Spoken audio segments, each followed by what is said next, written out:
It's 1971. Marvin Gaye's What's Going On is playing in the bars and cafes, and down the road at Wayne State University, a young woman named Sheila is an undergraduate, a member of the Delta Phi Epsilon sorority. The sorority sisters are mostly Jewish women who do charitable work and social mixers.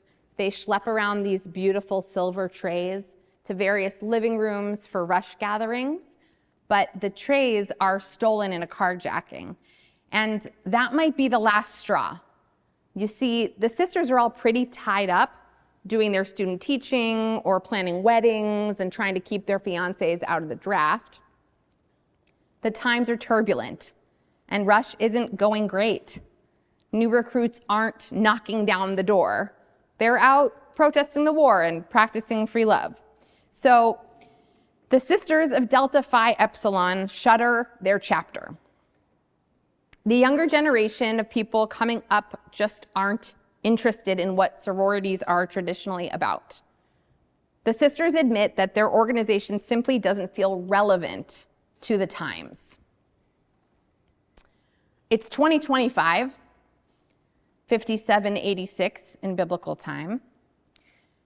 Our government foments violence around the world, reaping enormous profits from manufacturing weapons of war. Fascism creeps through our institutions like water through a cracked foundation.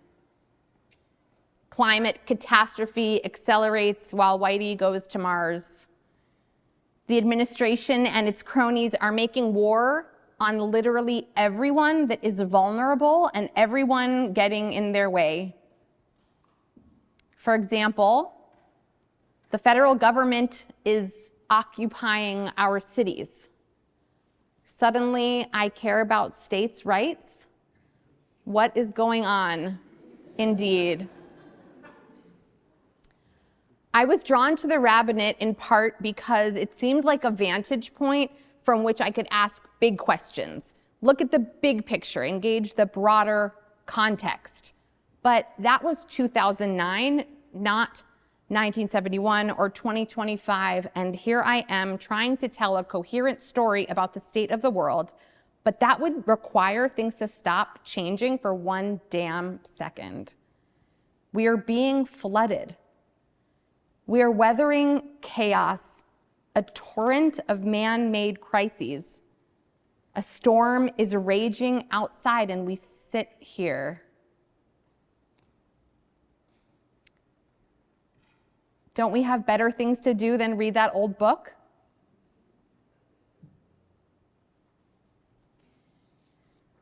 At my installation as rabbi of this synagogue, I confess that I never imagined serving a congregation. I'd lost faith in the institution of the synagogue to be a liberatory force. I lacked respect for the work of a synagogue rabbi.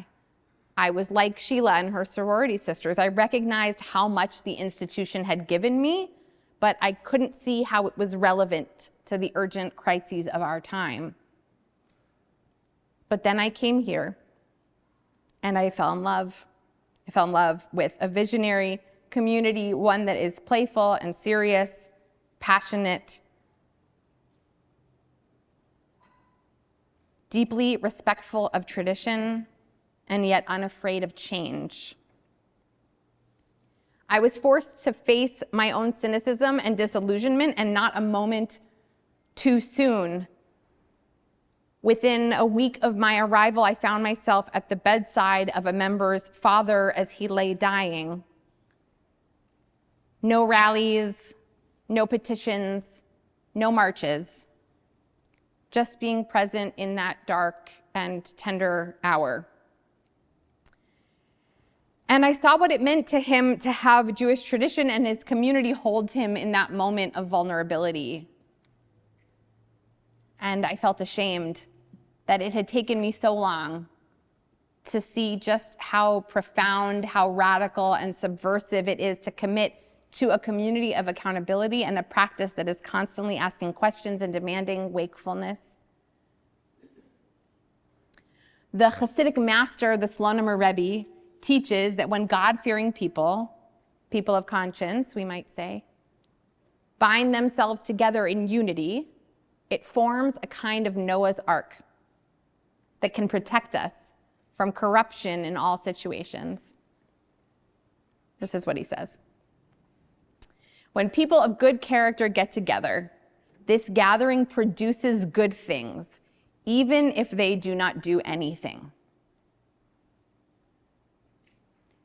The simple unity of good people strengthens the forces of good. I really struggled with this part. Even if they do not do anything.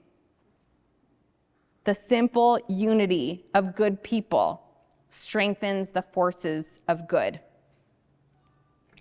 I hear the Rabbi teaching that the radical act of principled people choosing to show up for each other again and again shifts the moral center of gravity in the world.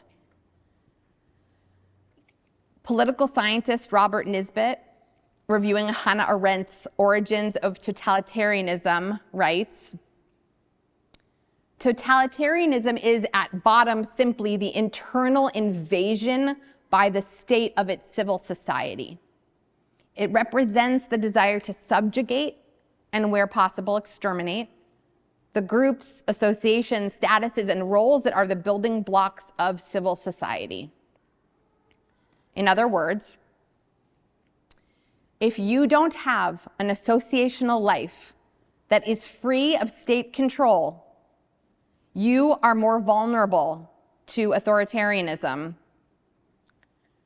So naturally, they are trying to control our associations, co-opt our organizations. And I'm going to give you one damning example.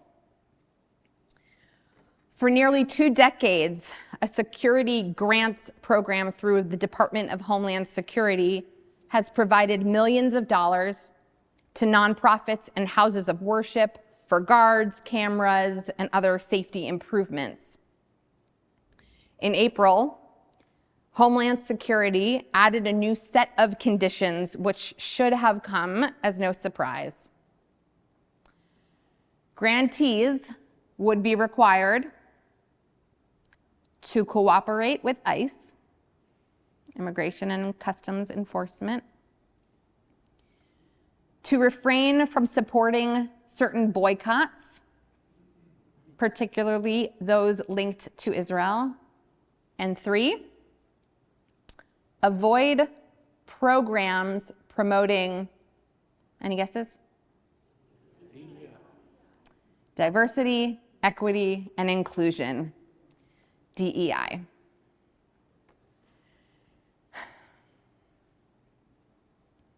Insidious.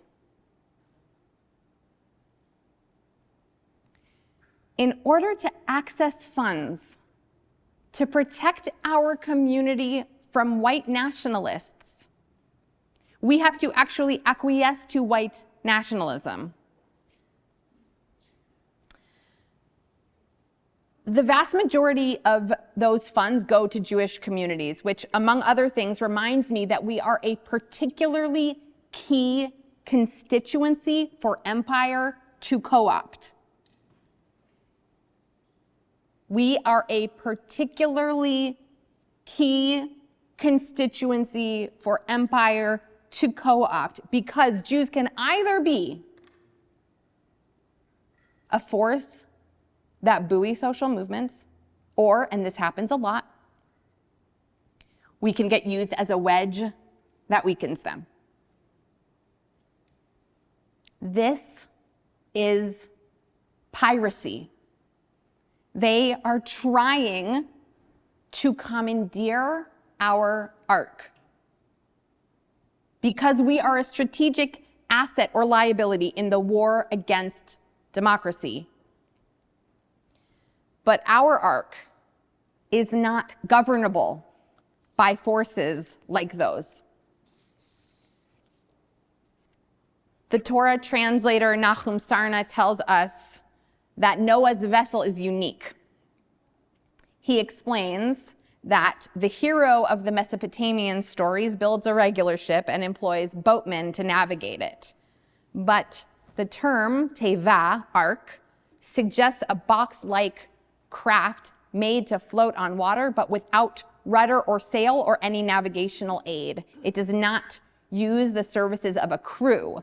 The use of teva is intended to emphasize that the fate of the occupants is to be determined solely by the will of God and not attributed to any human skill. See, because the ark cannot be steered by human hands, it's resistant to the forces of human influence or manipulation, set on a course determined by the divine mystery.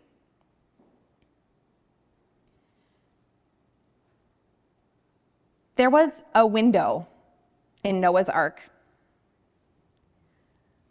And you might have assumed it was a literal window. Many sages believed that, but others say it was a shining jewel. The difference, Rabbi Nachman explains, is crucial. A window allows light to enter. It does not generate its own, right? It does not generate its own light. When there is no light to enter, there is darkness. Not so with the jewel of light, which can light up even in the darkness. A community of conscience is able to be truly present with the truth of human experience and the unfolding heartbreaks and wonders of our time. The more we are with what is the full range of it, the less vulnerable we are to the pernicious influences of fascism. We are not co-optable.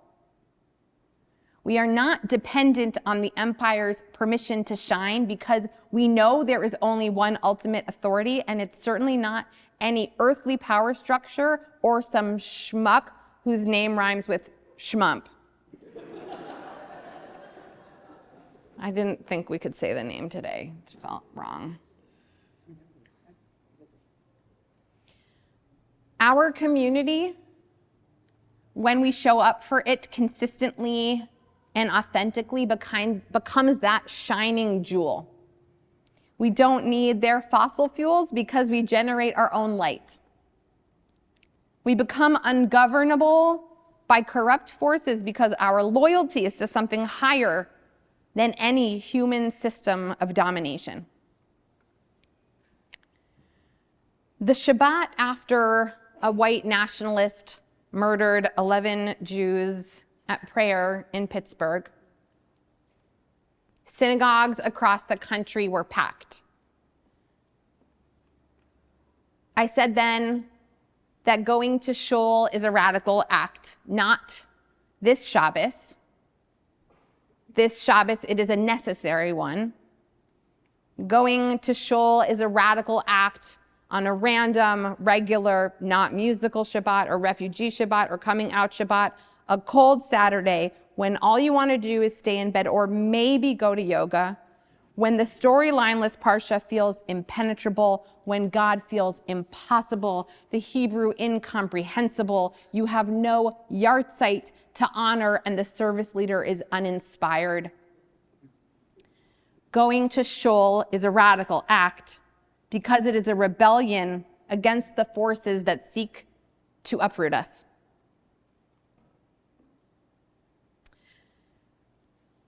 Pittsburgh was a moment of clarity, like my first week here at my first deathbed, or like the moment when Sheila told me the story of her sorority. You see, it was one of Sheila's sorority sisters who introduced her to Shell, and Sheila Berman became Sheila Berman Cohn, the Bubby we know and love. You may have received a thoughtful card from her on behalf of the Chesed Committee. Even when that form wasn't right anymore, Sheila kept seeking out organized community and connection. The forms may change, but the work of being human with other humans persists across time and space. And thank God those social connections were made. Because I don't want to imagine a world where Shel doesn't greet me in Yiddish, or a Torah study where he asks a question I don't know the answer to. And I really don't want to imagine a world without Sheila's grandkids, one of whom powerfully led Shabbat at the encampment and will blow shofar with us today. There's a midrash, a commentary that offers a window into an intergenerational conversation about survival. You see, the Torah records Noah's son, Shem, as having lived many hundreds of years, which means that despite being 5 generations apart, Abraham may have met his ancestor Shem. The Midrash imagines this encounter. Abraham asks, "How did you do it? How did you survive that flood?" And Shem answers, "We survived the flood by the merit of chesed." Shem believes that it was acts of loving kindness that protected his family through the apocalypse. The love that arises from choosing to care for one another, especially when it's inconvenient.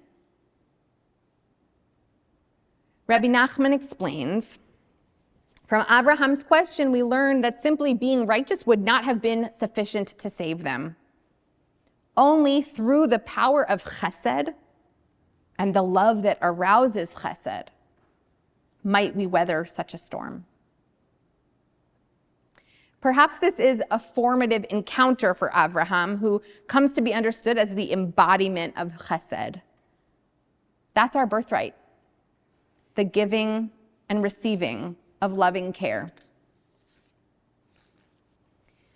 When I see Sheila, I see Abby's shofar and Shel's mind and her beloved mother Anne, who we helped lay to rest. And I see the sorority sisters she's still friends with, and I see the pages of the student newspaper from 1971 I combed through trying to understand this story, and I wonder where the silver trays are now. And when I encounter Noah and Abraham and all that followed, I see tzedek, righteousness, in conversation with chesed, loving kindness, the container of the ark in contrast to the open-sided tent. Those arcs, those stories that create meaning through infinite refraction, they are the ark. And they are the gifts, the incredible magic of being an intergenerational community in conversation through tradition. Through that jewel of a window, we not only see the bigger picture, but we bend space and time, communicate across geography and generation. I can't help but think of the window jewel as a disco ball. I can't help it. It might be because this story began in the 70s, or it might be because of this ancient teaching that describes Torah as something that we turn and turn to find that everything is in it. So let's imagine a disco ball in the ark, refracting light in every direction, decentralizing the spotlight. Who's on the dance floor when the music is justice? When the rhythm is resistance? When the beat is beloved community? Remember a few minutes ago I said that authoritarian governments seek to invade civil society? They hate institutions they can't co-opt or control. And there's nothing about a synagogue as a form that's unco-optable. Plenty of synagogues have been co-opted. I'm not going to name names, but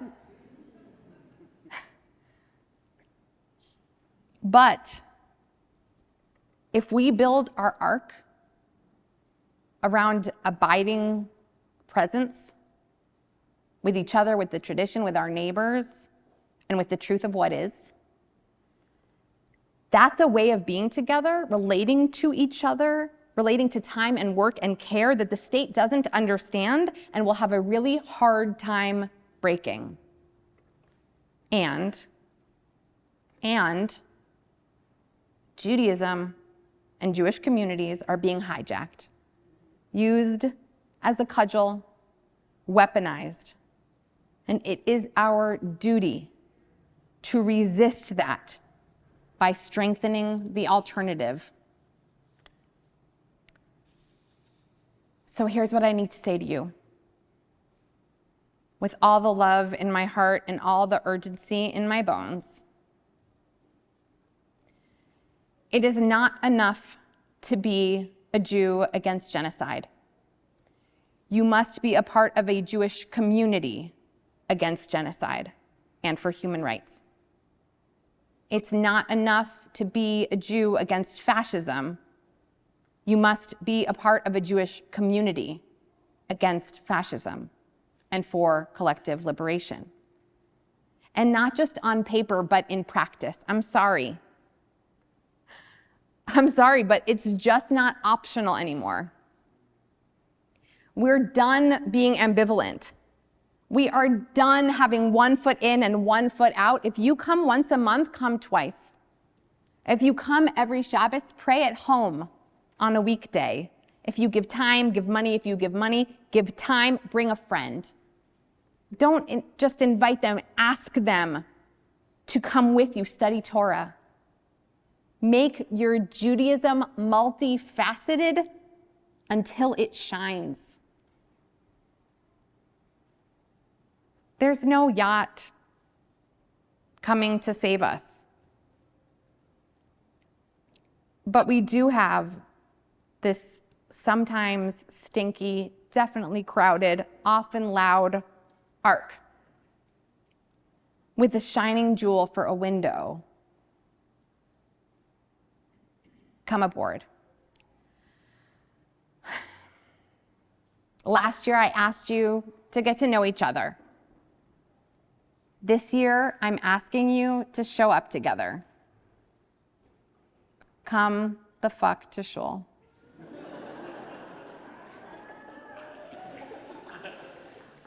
Come when it's convenient, come when it's not, come when you're inspired, come when you're exhausted, come when the Torah speaks to you, and come when it feels like ancient gibberish. Come when you like the rabbi, and come when you think I'm full of it. Come because your presence here is an act of resistance against the forces that want to isolate us, atomize us, make us forget that we belong to each other. Come because the ark we're building, this community of accountability, this practice of wakefulness, this vessel of presence, this might just be our protection. L'shana tova. May this be a year of deepening commitment to each other and to the liberation of all beings. Kain Yehi Ratzon.